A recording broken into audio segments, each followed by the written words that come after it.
Terima kasih Anda masih bersama kami di Net 12 saat bulan Ramadan itu yang gini selain ibadah, tapi ini juga banyak tren, tradisi sampai kegiatan musiman yang muncul ya. Nah benar sekali Sakti, salah satunya itu adalah pedagang musiman. Jadinya kayaknya pas banget tuh mereka mencari berkah di bulan yang penuh berkah. Iya banget, emang tambah banyak sekali ya. Tapi ini ternyata Nggi, pedagang musiman yang ada di jalan ini selain laris manis dagangannya, mereka juga kerap mengganggu dan melanggar ketertiban wilayah kota. Wah ini kayaknya nih pas banget nih karena Yana Munanya bakal nanya-nanya tentang fenomena pedagang musiman yang ada saat Ramadan.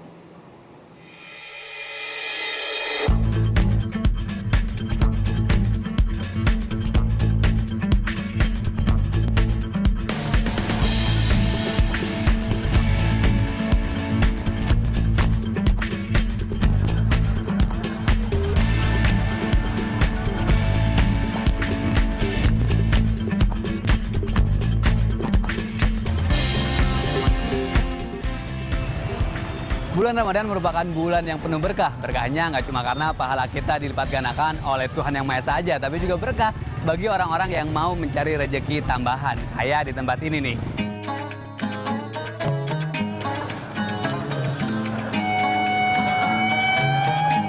Marhaban ya Ramadan. Bagi umat muslim sedunia, bulan ini nih waktunya tambah pahala berlipat-lipat. Eits, bukan cuma pahala aja, tapi kesempatan juga buat yang mau tambah pundi-pundi rupiah alias berdagang. Gak percaya? Lihat aja, jelang waktu bulan puasa, ratusan pedagang langsung buka lapak menjajakan aneka menu berbuka. Mulai dari pedagang tetap, sampai yang namanya pedagang musiman berburu rezeki Ramadan. Bulan Ramadan emang waktunya para warga alih profesi jadi pedagang musiman. Katanya sih, untungnya gede. Salah satunya di kawasan Bendungan Hilir, Jakarta Pusat. Ayo, mau apa? Mulai dari makanan pembuka sampai makanan berat ada di sini. Bikin enak ngiler nih. Usut punya usut, fenomena pedagang musiman di sini sudah eksis selama 11 tahun loh. Gak heran, tempat yang satu ini namanya sudah termasyhur seantero ibu kota buat berburu menu berbuka. Salah satu yang mengadu nasib menjadi pedagang musiman saat Ramadan adalah ibu yang satu ini.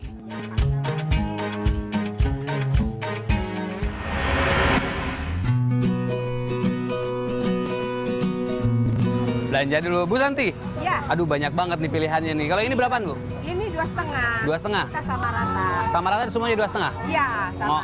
Ngomong-ngomong, saya mau nanya-nanya nih tentang dagang ibu di sini, boleh nggak, Bu? Iya, boleh. Boleh duduk situ ya, Bu ya? Boleh, oke silakan. Mandra Dangi. Oke, Ibu. Kalau jualan di sini di Pasar Ben Hill ini udah berapa lama sih, Bu? Baru pertama kali saya dagang di sini. Pertama kali dagang di Iya. sini. Ngomong-ngomong, kenapa milih dagang di sini, Bu? Ya rame ya. Kita banyak pengunjung juga. Dan juga ya tertarik aja. Oh gitu? Iya. Kalau sebelumnya dagang juga nggak, Bu? Enggak sih. Enggak, jadi baru pertama kali dagang di Ben Hill terus mutusin ke sini gitu? Iya. Jualan segala macam ini? Iya. Ngomong-ngomong nih ya, kalau omsetnya sehari itu berapa sih di sini? Enggak tentu, enggak jelas.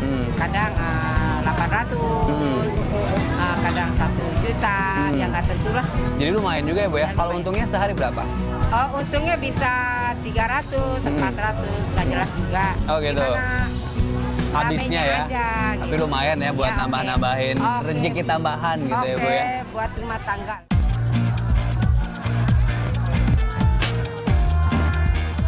Pantes. Untungnya menggiurkan juga ya. Lumayan buat beli baju lebaran. Ajib. Buat sewa tempat aja rata-rata pedagang cuma dipungut 3 juta rupiah satu lapak sebulan. Yana nggak heran banyak orang yang berani alih profesi jadi pedagang musiman saat bulan Ramadan. Dari hasil riset Yana nih, secara umum jumlah pedagang bahkan meningkat tak kurang 20% dari hari biasanya. Kesempatan meraup rezeki gak cuma dilakoni pedagang makanan aja. Banyak juga nih yang alih profesi jadi penjual baju dan aksesoris. Seperti di daerah Kemayoran, Jakarta Pusat misalnya. Jelang waktu buka puasa berubah jadi pasar tumpah.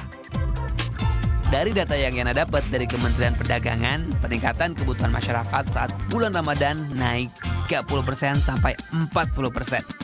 Gak heran juga ya, pasar tumpah jadi alternatif warga.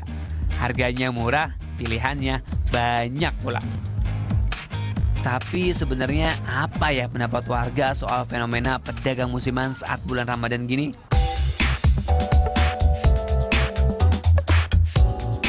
Sebenarnya sih ngebantu banget buat kita-kita yang nyari-nyari makanan, nyari buat bukaan gitu. Seru sih jadinya kalau nggak masak bisa beli di jalanan. Dagang musiman bantu kita sih yang nggak sempat masak buat buka puasa. Tapi ya ganggu juga kalau di pinggir jalan gitu, kalau macet. Tapi kalau kebanyakan sekarang bikin macet juga. Mungkin bisa lebih teratur gitu ya dari pemerintah sendiri, mungkin nertibin gimana caranya biar nggak terlalu macet.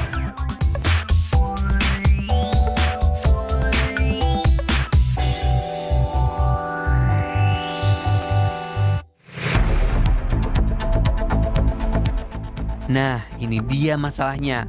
Kesempatan meraup rezeki justru berbarengan sama pelanggaran. Trotoar alih fungsi jadi deretan lapak. Alhasil pejalan kaki harus ngalah. Gak cuma itu, pasar yang tumpah ke jalan jadi salah satu faktor macet di ibu kota. Wah, alih-alih mau cari untung malah merugikan orang lain. Menurut beberapa pedagang yang enak tanya ini, dapat izin buka lapak juga gampang. Gak harus sampai dinas terkait.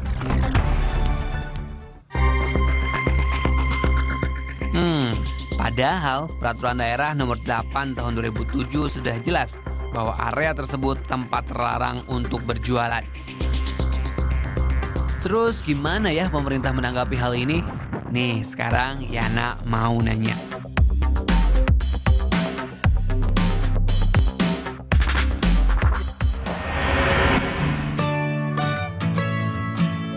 Oke Pak Kukuh, nih ada satu fenomena yang biasanya kalau datang bulan Ramadan itu datang juga nih orang-orang yang berjualan di pinggir jalan gitu Pak, kayak pedagang kaki lima atau pasar tumpah gitu Pak.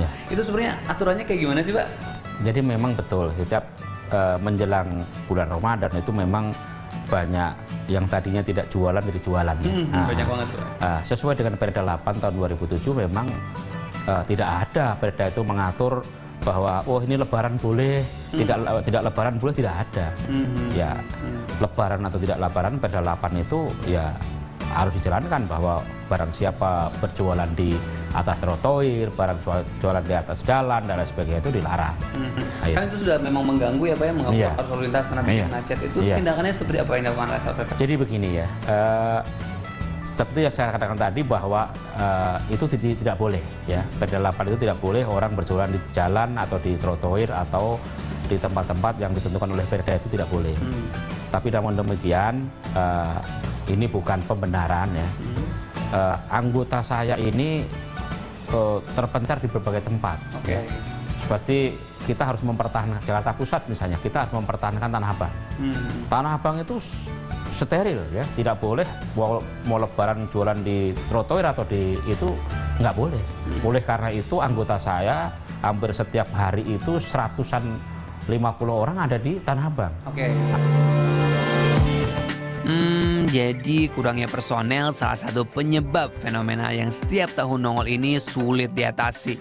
Moga-moga sih ada solusinya ya selain tambah personel. Jadi pedagang musiman bisa cari untung tanpa pelanggaran. Warga pun juga tak terganggu sama hadirnya para pedagang musiman.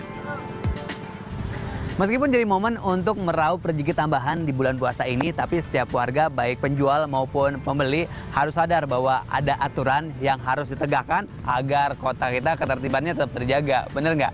Nah sekarang masih ada juga yang mau nanya tapi nggak tahu gimana dan kemana nanyanya. Tenang aja, titipin aja ke Yana dengan cara mention ke @yana mau nanya. Nanti Yana tanyain karena Yana selalu mau nanya.